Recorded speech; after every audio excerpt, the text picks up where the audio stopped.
Turkey shoots down more than just a Russian jet. By Finian Cunningham, SCF, on Information Clearinghouse, November 26, 2015. Turkey's shooting down of a Russian fighter jet this week was likely aimed at a bigger political target, to deal a blow to the proposal of a grand anti-terror coalition between the West and Russia for fighting the Islamic State extremist network in Syria. Such a coalition might seem reasonable, even desirable to most people, but it is profoundly unacceptable, tacitly, to Washington because it would further expose the criminal nature of the Western-sponsored regime change operation in Syria. Washington and its allies do not want Russia to participate in any effective military coalition that would accelerate the destruction of the mercenary terror army that the Western powers have been covertly invested in. In that regard, French President François Hollande seems to have momentarily lost the devious plot by proposing such an alliance with Russia. On the face of it, Turkey's attack on a Russian Su-24 appears to be a reckless act of aggression, and Washington has denied any involvement in the incident. But it seems significant that the shoot-down came on the same day that the American White House rebuffed France's proposal of forming a military coalition with Russia against the Islamic State terror group in Syria. Ankara appears to be hiding behind pedantic arguments about rules of engagement and defense of its territory. Turkey claims that the Russian Su-24 entered its airspace for 17 seconds. However, its bombastic protestations and scampering under the skirts of NATO betray a dirty deed. The subsequent murder by Syrian Turkmen militants of one of the two Russian pilots as they parachuted to the ground, a gross war crime, has only compounded the anger felt by Moscow. The second pilot was reportedly rescued by Russian and Syrian special forces. Russian President Vladimir Putin described the attack as a stab in the back and said that there would be grave consequences for Turkey, without specifying what those consequences might be. In principle, Russia has the right, under international law, to take military action against the perpetrator. Already it can be gleaned that Ankara's actions are incriminating. The Turk authorities claim that the Russian jet entered Turkey's territory from across the border with Syria and that their F-16 fighter jets fired an air-to-air missile, following repeated audio warnings to the Russian air crew. But how screwy is that rationale, even if we accept it at face value? Why should Turkey react in such an aggressive manner toward Russia over a fleeting error, if that's what it was? There seems rather to have been a premeditated urge to act in this excessive way by the Turks. Russia's defense ministry contradicts the Turk version, saying that its warplane was always within Syrian territory and did not pose any security threat. The fact that the Russian jet and the ejected pilots came down in Syrian territory indicates that Moscow's account of the incident is closer to the truth. Moscow's contention of how its fighter jet was brought down is also corroborated by the macabre way in which one of the parachuted pilots was killed by militants inside Syria's border, as reported by the New York Times.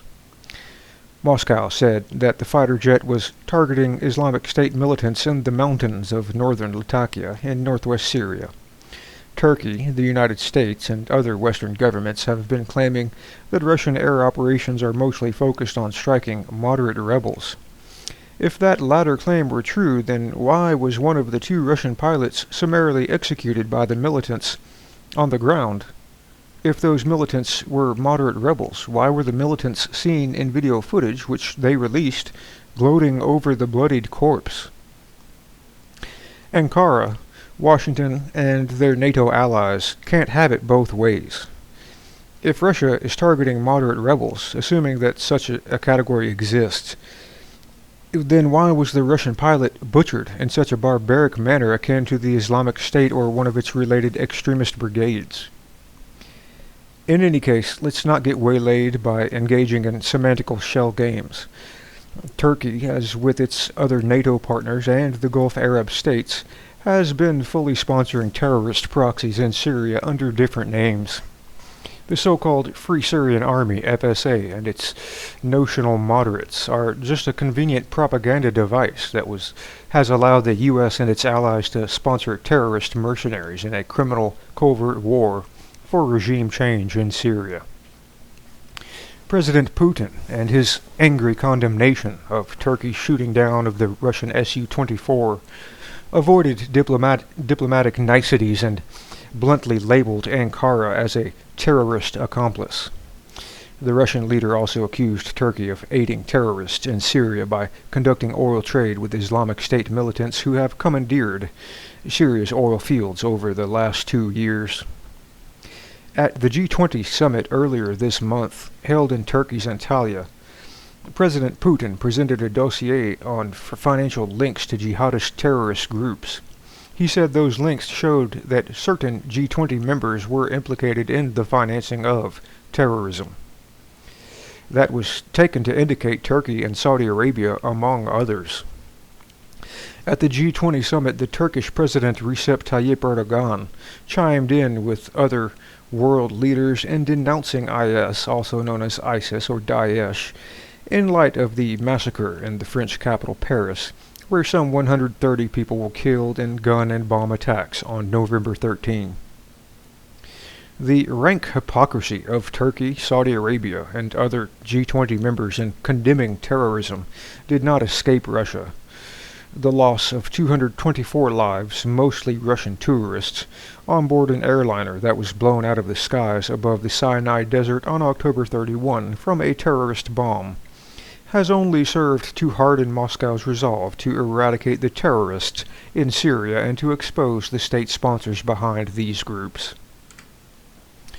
Russia's aerial blitzkrieg against anti-government mercenaries in Syria, whether they go by the name of IS, FSA, al-Nusra, Islamic Front, or some other cover name, has, since September 30, wiped out thousands of foreign-backed insurgents. Together with Syrian Arab Army ground advances, this Russian air campaign is liquidating assets that the U.S. and its allies have invested billions of dollars in for regime change in Damascus. It is only a matter of time before the rhetorical shell game conducted by the terrorist sponsors comes unstuck. Washington, Ankara, and the rest can't just sit back and watch Russia destroying its proxy mercenary army. Their cynical exhortations to Russia to avoid striking moderate rebels are having no restraining effect. Simply because there are no moderate rebels worth talking of, Russia is zeroing in on the West's terrorist proxy army, and rightly so, no holds barred. In this context, the proposal of forming a military coalition with Russia is simply anathema from the Western regime change viewpoint. The idea had to be blown out of the sky.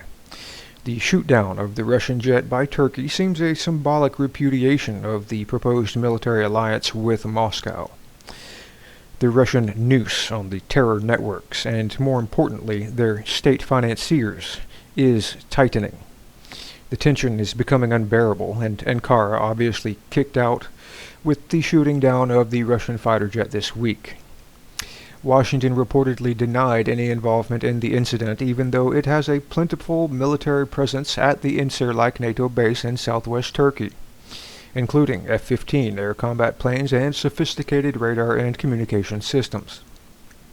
It seems unlikely that Turkey would have acted single-handedly in such a provocative way and in such a precarious situation where NATO and Russia were already on tenterhooks over the close proximity of their respective warplanes plying the skies over Syria. Moreover, as President Putin pointed out, Russia and the U.S. had recently signed an agreement ostensibly to avoid deconfliction of air forces in Syria. Turkey, as a fellow NATO member, would have been fully apprised of that agreement. So how did such a deleterious lapse occur? U.S. President Barack Obama quickly upheld Turkey's right to defend its territory, without having ascertained the facts surrounding the shoot-down.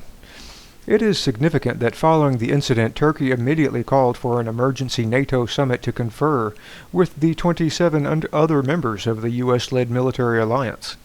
If the shoot-down was simply a random act carried out in the spur of the moment, then why didn't Ankara get in touch with Moscow to iron things out and express condolences? Instead, as Putin noted, the Turks ran off to NATO without even as much as a call to Moscow. The deadly attack against Russian forces occurred on the same day that French President François Hollande met with Barack Obama in Washington to discuss closer military cooperation with Russia in the supposed fight against Islamic State terrorism in Syria. Obama politely but firmly rebuffed the French leader's proposal for a grand coalition that would include Russia.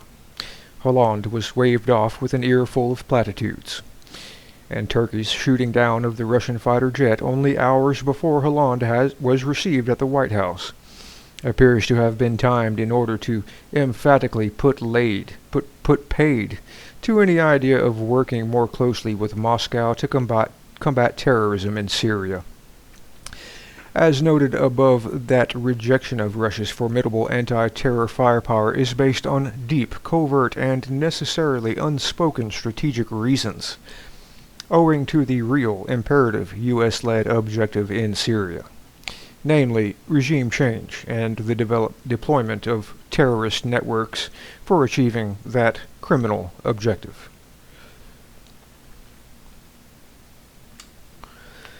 Turkey's actions show desperation and despair of regime change camp. By Dan Glazebrook, RT, on Information Clearinghouse, November 26, 2015. Turkey's shooting down of a Russian jet shows the utter desperation currently sweeping through the regime change camp as Russia closes in on the death squads in Syria. At 9:30 a.m., a Russian Su-24 jet was shot down by a Turkish fighter plane. The pilots were then allegedly killed by Syrian Turkmen anti-government militias, with the body of one being paraded on camera in a video that was immediately posted to YouTube.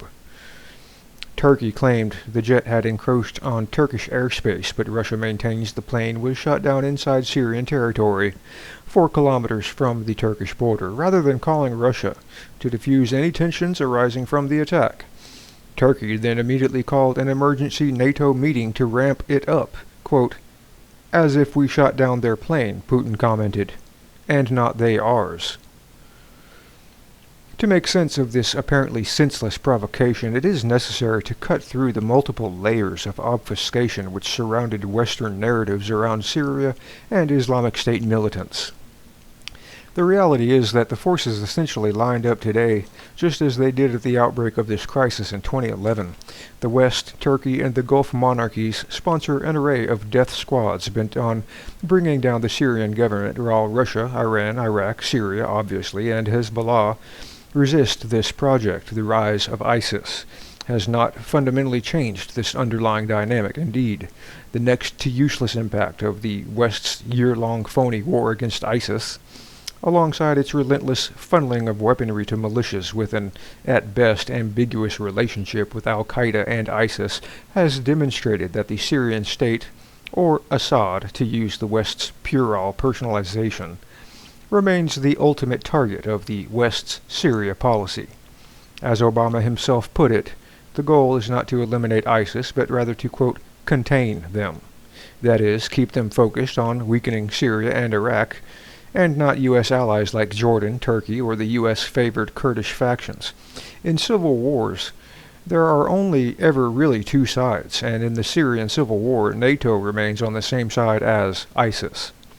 In this sense, Putin was entirely correct when he commented on the Turkish attack that it had been a, quote, stab in the back carried out by the accomplices of terrorists, and asked, quote, do they want to make NATO serve ISIS?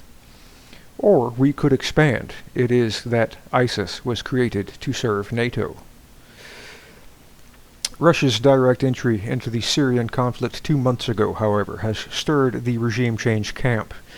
Belying all their anti-ISIS rhetoric, the US and Britain were openly worried that Russia might actually be putting up an effective fight against the group and restoring governmental authority to the ungoverned spaces in which it thrives. Immediately, the West began warning of blowback against Russia and ramped up advanced arms shipments to the insurgency. Within a month, the Russian passenger jet plane was blown up, with ISIS claiming responsibility, and British Foreign Minister Philip Hammond calling the attack a, quote, warning shot. It was a shot, all right, aimed not only at Russia, but also at her allies. The downing of the plane on Egyptian soil was a deliberate act of economic war against the Egyptian tourism industry, a punishment for Egypt's support for Russia and Syria and its choking off of fighters to Syria since Abdel Fattah Sisi came to power. Then, 2 weeks later, came the attack on Paris. White supremacist niceties prevented Hammond calling this a warning shot as well, but that is precisely what it was, this time directed at those within the regime change anti-Russia camp who were showing signs of wobbling. Francois Hollande suggested back in January that sanctions on Russia should be lifted as soon as possible, and more recently the nation showed a willingness to cooperate with Russia militarily over Syria, a red line for France's Atlantic partners. Nevertheless, the net continues to close on the West's death squad project in Syria. From the start, the key to ISIS success has been, firstly, the porous Syria-Turkey border, through which Turkey has allowed a free flow of fighters and weapons back and forth for the past 4 years, and secondly, the massive amounts of finance ISIS received both from oil sales and from donors and countries prepared to turn a blind eye to terror financing. In recent weeks, all of this has been threatened by the US-led alliance, of which France is increasingly willing to be a part. The past week has seen a large-scale Syrian ground offensive supported with Russian air cover in precisely the Syrian-Turkish border region, which is the death squad's lifeline, a move which prompted the Turkish Foreign Ministry to warn of, quote, serious consequences if the Russian airstrikes continued. Simultaneously, Russia embarked on a major campaign against ISIS, reportedly 1,000-strong oil tanker fleet, which is so crucial to the group's financial success. As the Institute for the Study of War reported, quote, Russian military chief of staff Colonel General Andrei Kotopolov announced on November 18 that Russian warplanes are now flying on a free hunt against ISIS-operated oil tanker trucks traveling back and forth from Syria and Iraq, claiming that Russian strikes had destroyed over 500 ISIS-operated oil trucks in the past several days.